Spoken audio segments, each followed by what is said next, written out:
this scripture. What Jesus is saying is, it's not important how many percent will make it, how many percent will fail. No. Just keep working at it. Just keep working at it. You know what happens if, I teach. And when I, you know what will happen to a student if you say this to them, you know what, you're exempt from the final exam. What will the student do? Relax. Not even listen anymore. I'm exempt. I'm done. Right? If you learn that you are part of whatever percent who will make it, what will you do? You will let loose. You will starve. You will stop trying. Yes. So where does these Jehovah get a number from? 144,000. Where do they get that from? Book of Revelation. Huh? Book of Revelation.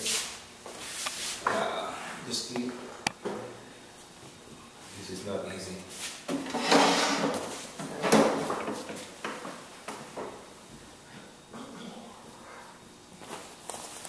I don't think they were talking about saving people, were they?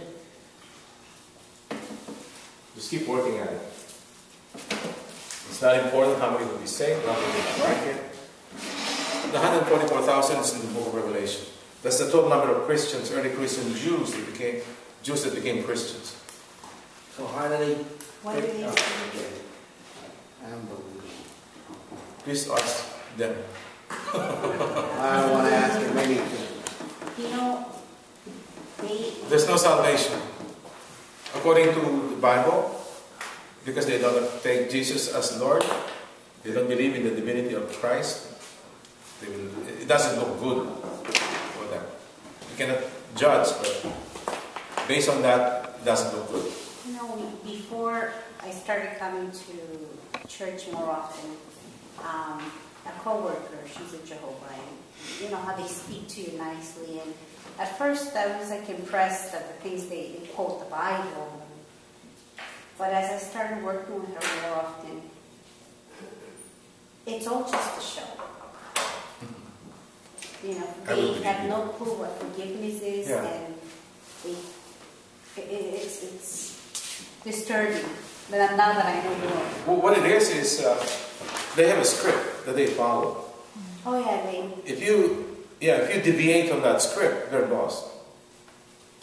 And they also practice what they're going to preach outside when they go. Yes.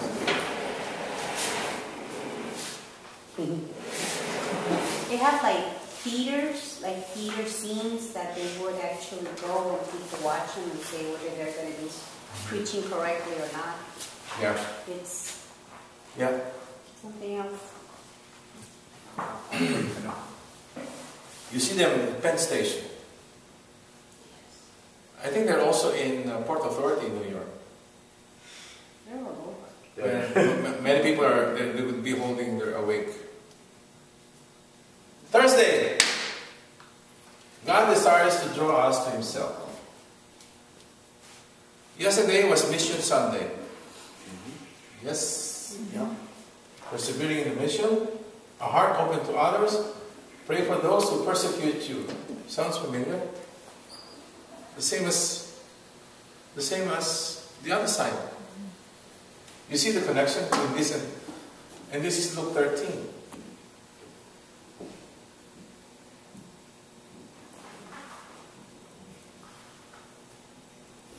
I've just talked about this. I'll just add.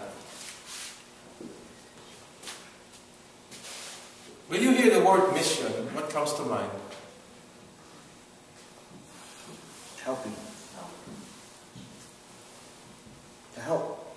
To me, when I hear the word mission, what comes to mind is traveling. Yes. Really? I have to travel far and preach, evangelize. That's what comes to my mind. Send me. Did you know that, I like Father Benedict Rochelle, he says, at this condition of our society in the U.S., the real mission is right here. Yeah. It's the real mission right here. Now we have missionaries from other countries coming here to evangelize Americans again. priests. Oh yes. A lot of priests. A lot of countries. See, we have one priest here from Colombia. Mm-hmm. A lot of priests. That's why when Marshall becomes widower, right? Oh man. Yes? Oh. You? What you?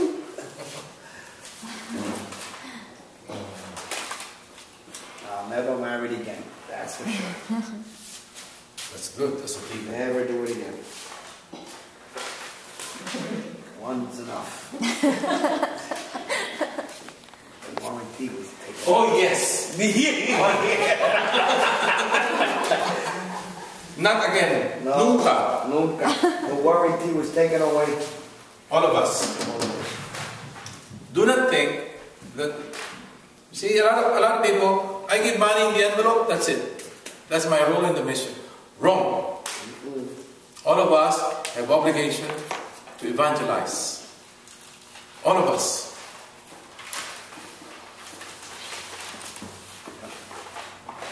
The reason we do Bible study is so you can turn around and do the same in your own respective circles.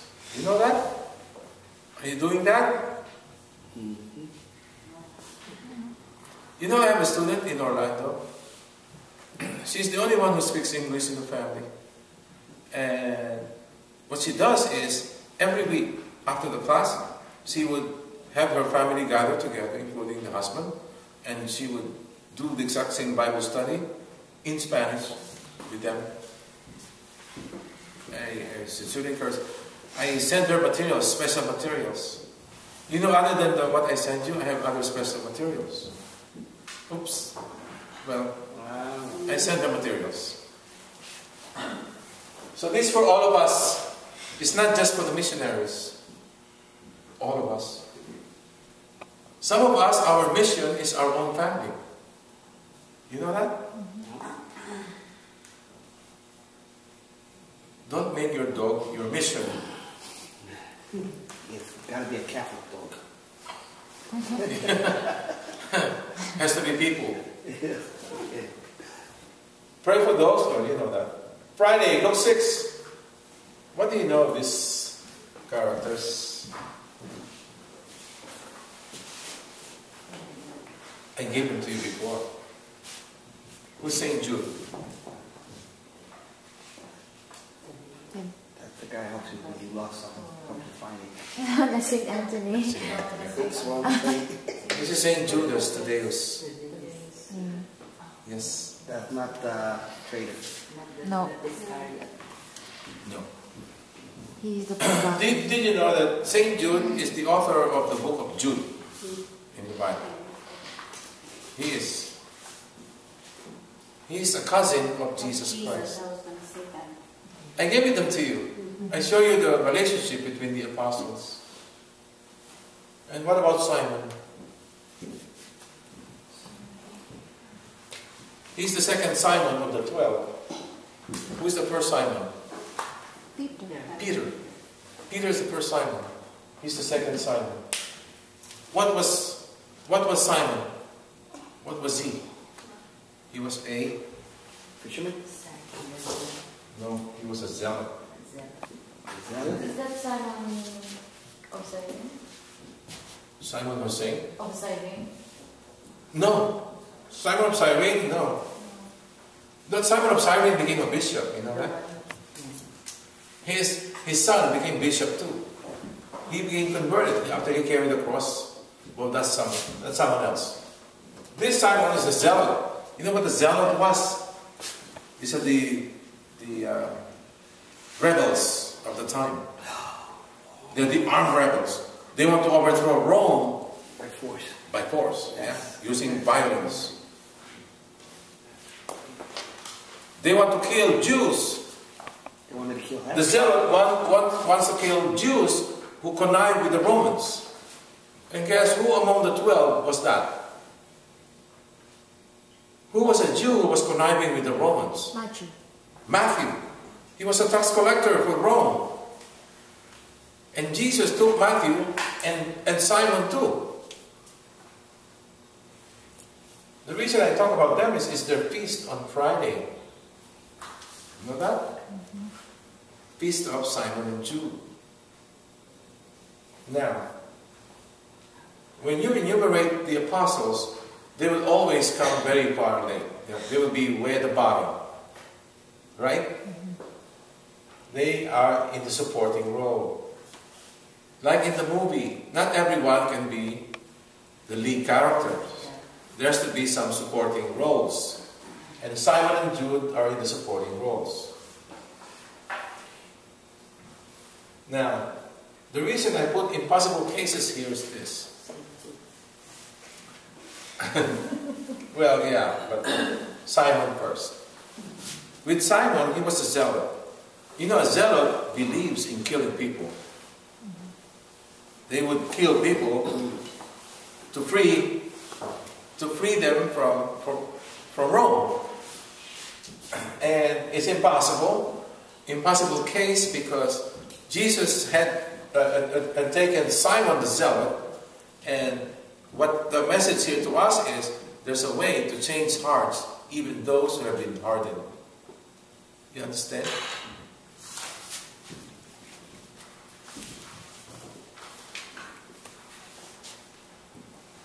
All possible in God.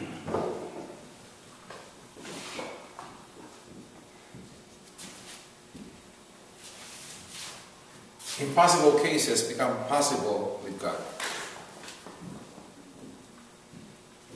This is also the source where those who are devotees, Saint Jude is the patron saint of the impossible. That's why it is. That's where this came from. Those who have been looking for a spouse for 75 years, they go to Saint Jude.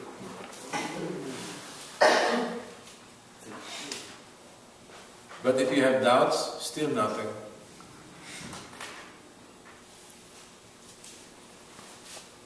Clear? Saturday, Luke 14. Friend, go up higher.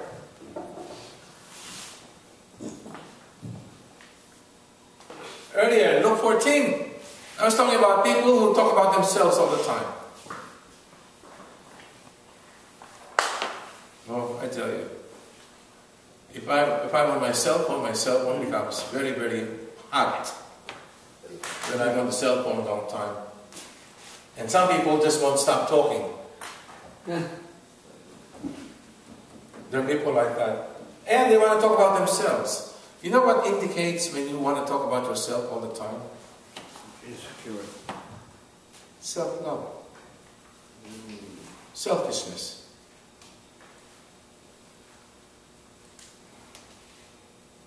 Who is number one in your heart? Who is? Probably yourself. That's why you keep talking about it. You know what?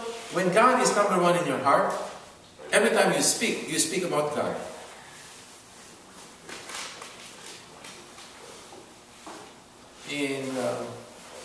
In other places, some people, they commented, why do you keep always talking about Jesus? They tell me. Because he is in my heart. So I always talk about him. Who do you want me to talk about? Me? I'm not important. Jesus is. So I'll keep talking about Jesus. Number one in my heart. Will I develop my ambition or my love? This is your choice. It's your choice.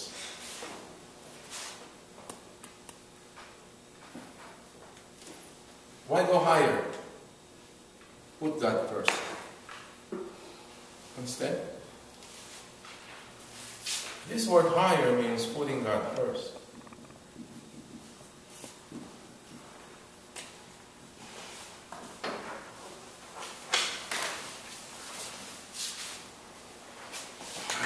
Put God first.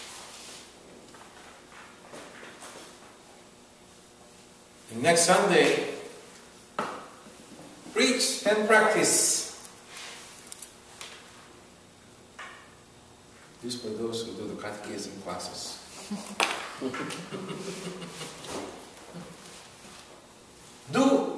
And observe what they tell you.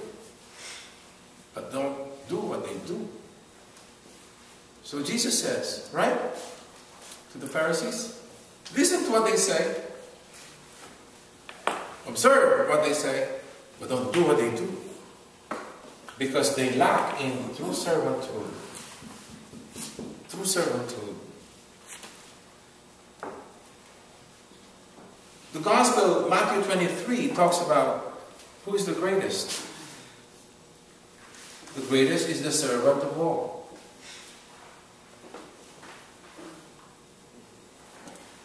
Do you know that? If you want to be great, serve everybody.